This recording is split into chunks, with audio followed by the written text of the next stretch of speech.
ওপৰত একাদশৰ পৰা দ্বাদশ শ্ৰেণীৰ পৰীক্ষাটো যিহেতু পাছ আৰু ফেল নাই, সেইবাবে সেবাই এই বছৰ বাকী ৰৈ যোৱা প্ৰশ্ন কাকতখিনিৰ ওপৰত পৰীক্ষা নাপাতিলেও হ'ব।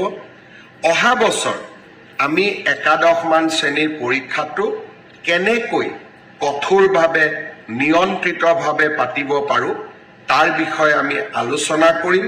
পৰহি দিনাখন মই 29 তাৰিখে মই দুধনৈত গৈছিলোঁ।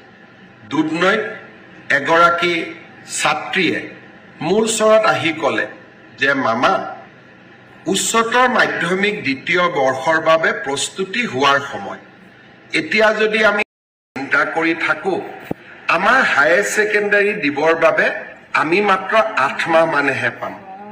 এই পৰীক্ষাটো নপতাকৈ থাকিব এই বছৰ নোৱাৰি নেকি?